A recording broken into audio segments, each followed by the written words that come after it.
My first Pokemon game was Heart Gold, which was a remake of the 1999 game Pokemon Gold.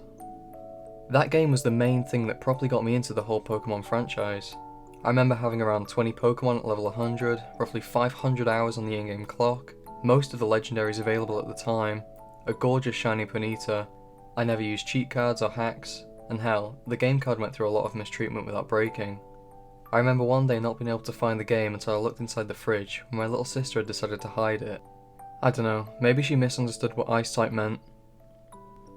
Unfortunately, one day I lost the cartridge, but the fact that I still have all these memories and attachments to it shows to me that it was a fantastic game. Now, there are a ton of people with the same fondness for Pokemon Diamond and Pearl, which were the installments before Heart Gold and Soul Silver. And these games themselves are getting remakes with Brilliant Diamond and Shining Pearl, and we can only hope that they turn out better than the names did. For a lot of Pokemon fans, it's honestly a little bit nerve-wracking when their beloved childhood game gets a remake 15 years later, especially more recently as the mainline games have been changing so much. In my opinion, Pokemon games peaked in Generation 4 and 5, and have been on a slow decline ever since, to the point where I mostly lost interest altogether. Another pretty scary thing is that Game Freak aren't the people developing the new games. Instead, it's a company called Ilka, so all we have to go by are the trailers. So when the announcement trailer released, the reactions were mixed, to say the least.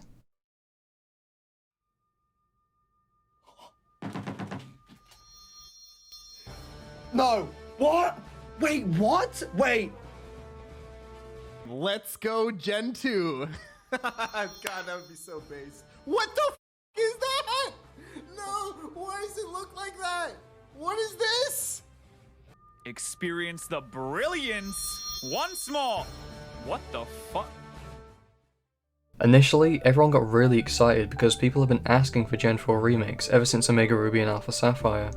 But then the trailer was honestly just a letdown. The graphics were really not great, the world didn't feel very vibrant, and I think there was a lot of backlash about the new chibi character models, which, personally, I kinda liked. Now this was just the first trailer. More recently, there's been another trailer which really turns everything around, but I'll get to that later because I want to talk about what a Pokemon remake should do. Again, Heart Gold was a remake, and it did everything a remake should do. It improved upon the visuals and graphics of the game, giving us what's my absolute favourite art style of any Pokemon game. Yes, I'm biased. It added a shit ton of new Pokemon from Generation 3 and 4, there were new story elements added, a hell of a lot of quality of life upgrades, and probably the most important feature. Your Pokemon could actually follow you around for the entire game. Why in the name of Arceus was this never seen again in a Pokemon game? I don't think I would have had quite as good of an experience if I was playing the original Gold and Silver games, simply because of how much the remakes added to the game and the improvements on its sound and visuals.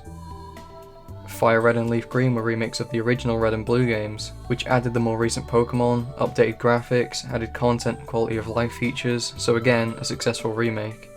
Then again, in Omega Ruby and Alpha Sapphire, new mechanics that had been added in previous games were added, graphics were updated, and there were gameplay changes, and so on.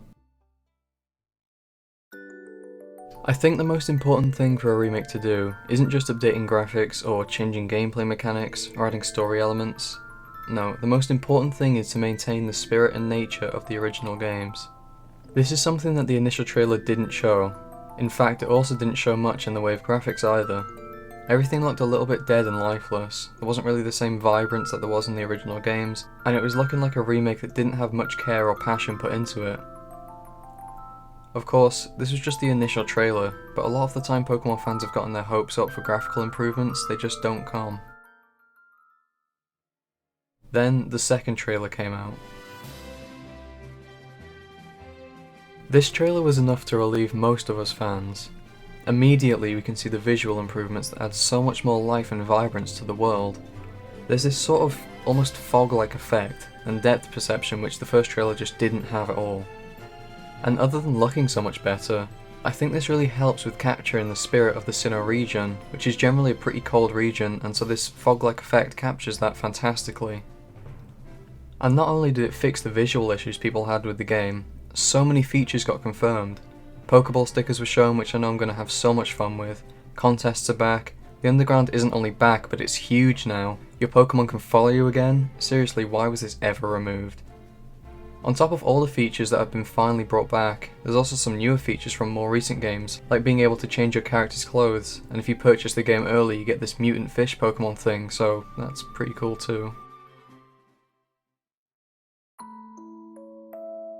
Honestly, after watching this trailer, I went from thinking, yeah, I might buy the game, I don't know, I did love Gen 4 I guess, to probably pre-ordering the game and playing it as soon as possible, which I rarely like doing. I get that the chibi character models might not be for everyone, but that seriously shouldn't be a deal breaker after Ilka showed us all of this new stuff for the new games. We basically get to relive Diamond and Pearl's amazing features, with some other fan favourite features thrown in for good measure. The games are looking like they're going to do everything that a remake needs to do. While I'm always going to be biased towards Gen 4's pixelated art style, these new games are looking beautiful visually.